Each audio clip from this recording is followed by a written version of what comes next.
Hey everyone, welcome back to D4 of our 30-day Python series. So today we are talking about one of the most fundamental concepts in Python. So variables and their rules. Okay. So if you are new to Python or just brushing up, this is a must know topic. So let's dive right in. Let's get a variable as a container for storing value. All right. A variable in Python is like a storage box that holds a value. It allows us to store and manipulate data in our program. Okay. So this is the best part. So unlike some other languages, you don't need to specify the type of variables in Python. It's automatically determined by the value you assign it. Okay, so now here, see, I have created a few variables here. That is in name, Alice, that is string variable, age 25, integer variable, height is 5.4, float variable is student. This is a boolean variable. So here in Python, Python automatically understand that name is a string. Okay, this name is a string, and age is an integer, height is a floating value. Okay, and a student is a boolean value. Okay, so it automatically understands these things. All right. So now Python is, as I told you, Python is dynamically typed. What does this mean? So this means you can assign a value of one type, and later on you can change it to another type without any issue. Okay. So now I'll just show these things in my Jupyter notebook. So this is our Jupyter notebook. Here what you have to do here is you just have to click on the right side of the screen. There is a new button. Click on this new button. Here we have a Python 3 IP kernel. Click on this. The new page will open up here. Okay, already I have opened a new page. Let's understand this Jupyter notebook. What are the settings we have it? So here, when you click on this, the file button, so it means that you have to save it. Okay. Now, when you click on this plus sign, it will open a new cell for you. All right. Now here you see a scissor icon. When you click on the scissor icon, you can cut it out. Okay. And this is for a copy that cell. You can copy that particular cell. This is used to paste it. Okay, so here you can use it for a paste, and here this button, the play button, you can see here is that is to run. Okay, and here you can interrupt the cell. Okay, if you want to pause it, you can pause. You can restart the cell. Okay, here this will restart the cell and it will play all the cells. Okay, restart the kernel and it will play all the cells. Okay, now here we have a code. In this code section, when you click on this drop down, you get a options here. All right, so you get a few options. So see, when I click here, you get a code, markdown, and the raw. So when you select a code, you can only write a code here. Okay, markdown means you can give any heading. Okay, so now I'm talking about a variable, so you can just write it down, variable. Okay, and their rules. Okay, so here when you click on this markdown, so here you can give it a enter here. Okay, then after that, this is your input cell. Bottom of the cell, you get a output. Okay, so now see, here we have a here we have an option. So here you can create a duplicate for this while using. Okay, and here you can move the cell up and down. So here you can create a duplicate of the cell, and if you want to move the same cell towards up, you can move it, and if you want to move the cell towards downside, you can move it downside, and if you want to create a new cell just above the cell, so you can use this icon. If you want to create a cell just below the cell, you can click on this. Okay, and here if you want to delete the cell, you can just click on this dustbin icon, and the particular cell will be deleted. As I told you here, the very Python is dynamically typed, right? So it means that you can assign a value of one type and you can change it to another type without any issue. Now let me just show you that. So x is equal to 10 here. Okay. Now print x, prints type of x. Yeah. So now if you want to run, you can just click on this button, or else you can do a shift enter. So there are two ways to run the program here. All right. So here you can see the class type is a integer here. Okay. Right. Now,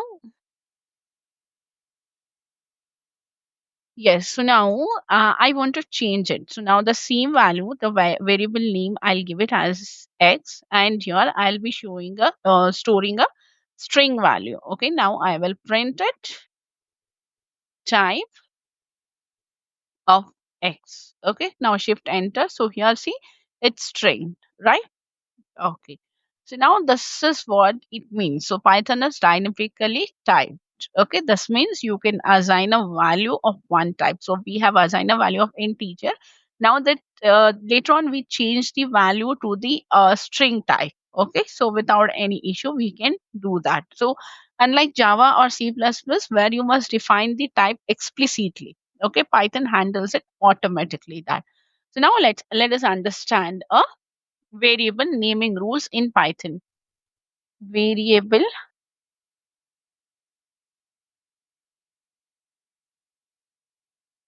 naming rules in Python. Okay. So see here we have a variable rule. So it should must start with the letter A to Z, small ABCD and capital ABCD you can give it, or it should have an underscore. Okay. Yeah, this is the first rule. And the second rule is can only contain letters, numbers 0 to 9 and underscores. Cannot start with a number. You cannot start a variable with the numbers, cannot use Python's reserved keywords, and it's a case sensitive as well. Okay. So now let's look at I'm gonna explain all these rules in the Jupyter notebook. So here must start with a letter. Okay. Must. This is the first rule, right? So let us write down must start with a letter A to Z, comma, capital A to Z.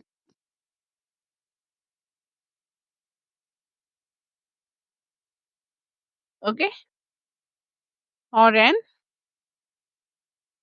underscore. So this is our first rule, right? So here I have a my variable. I'm just giving a variable name as a my variable.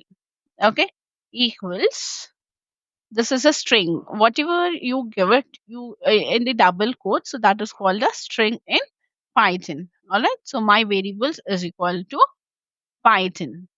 All right. So you can start it with the letters, small letters, and underscore. So that's the first way. Now I will just click on enter. Now I'm gonna start with the underscore. Okay, underscore count equals 10. So this will be valid. Okay, now here you can print that as well. Print my underscore variable. Variable.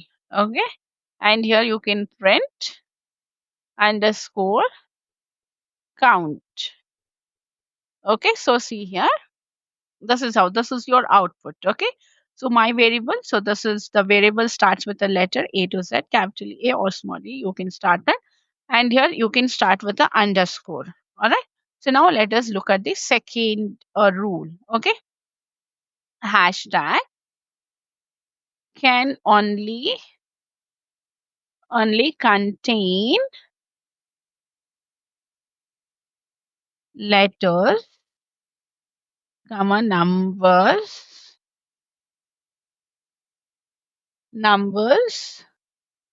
0 to 9, comma, and underscores. Okay,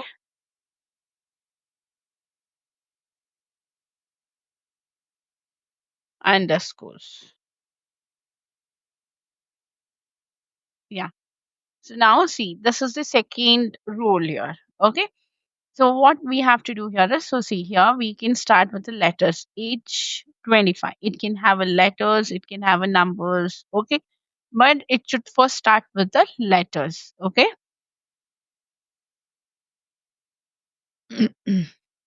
Yeah. It equals 25.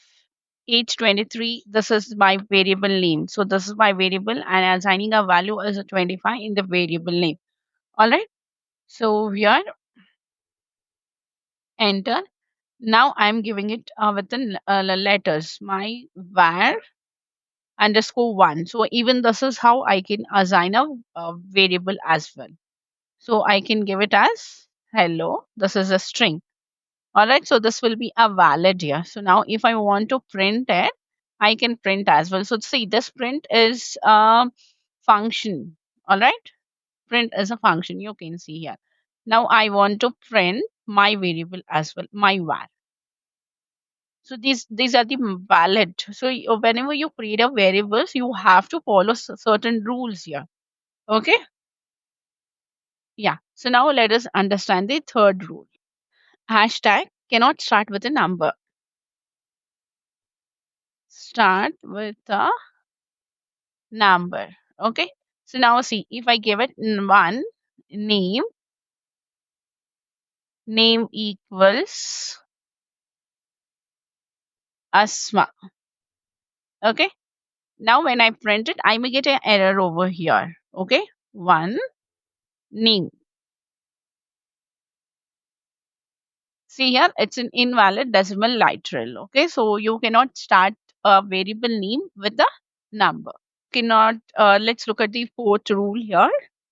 Hashtag cannot use Python's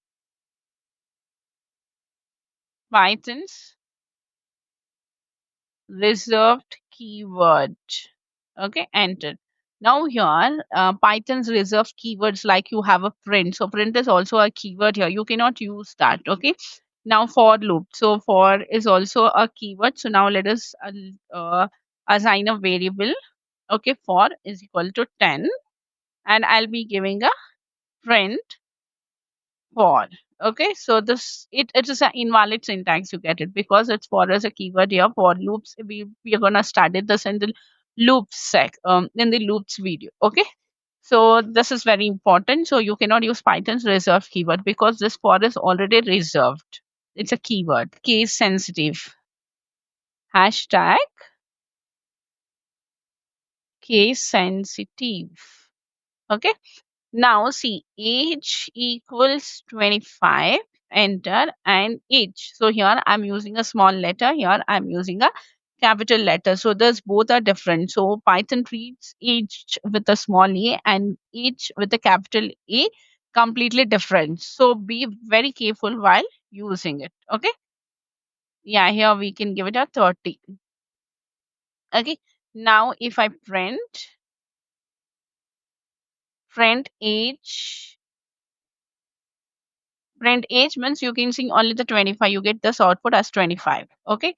Now, if you print the age with capital A, you get an output as 30. Okay. So these are the rules. Okay. Whenever you learn about a variables, it's very important for you to learn about the rules as well. So now let us understand assigning multiple variables at once. Stack assigning multiple variables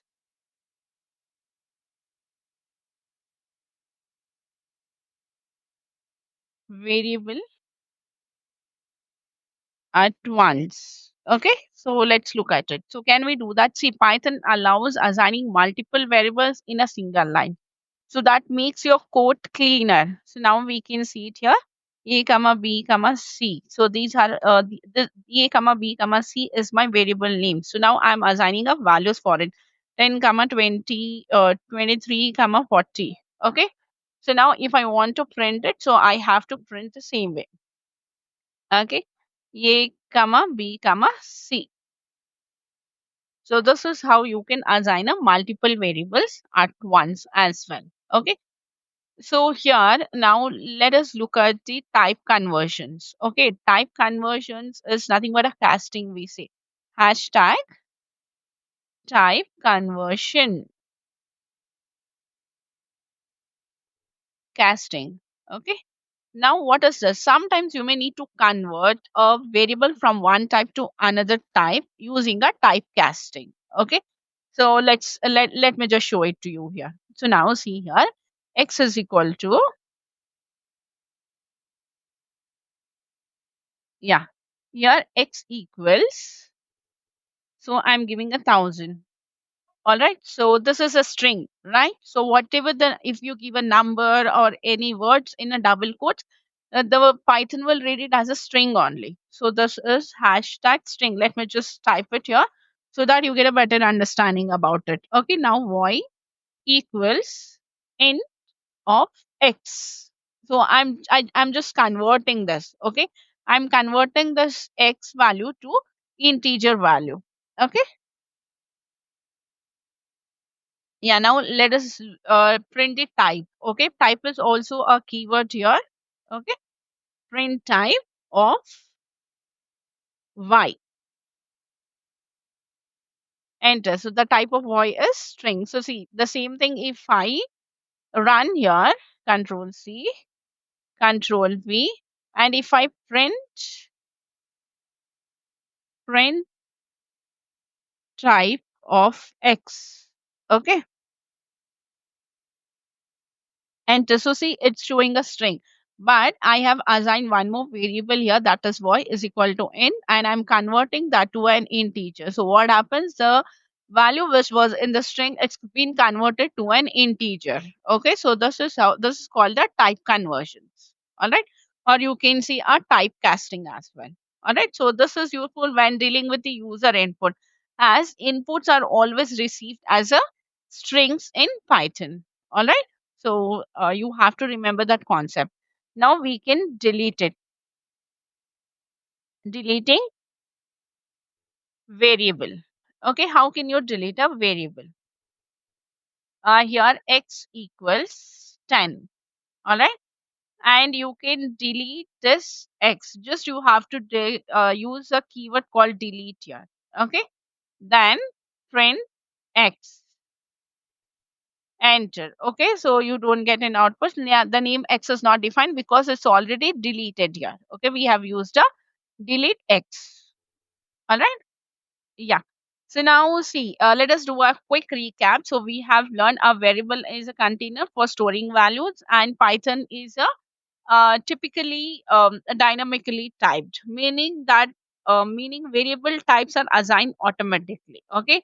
Now variables naming rules we have learned. So no numbers at the start, no special characters except a underscore, and you have to avoid a Python keywords as well, right? So now here we have a multiple assignments we have given.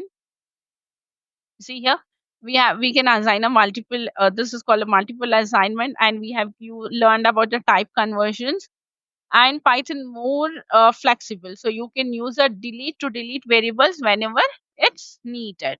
All right. So that's it for today. You now have a solid understanding of variables and their rules in Python. So in the next session, we will dive into another new topic. So make sure you don't miss it. Don't forget to like this video if you found it helpful. Subscribe and turn on notifications so you don't miss the next episode. Okay. So comment down below and let me know what's your biggest away from today's lesson. So see you tomorrow for day 5. Happy coding. All right. Bye bye. Take care. Free audio post production by alphonic.com.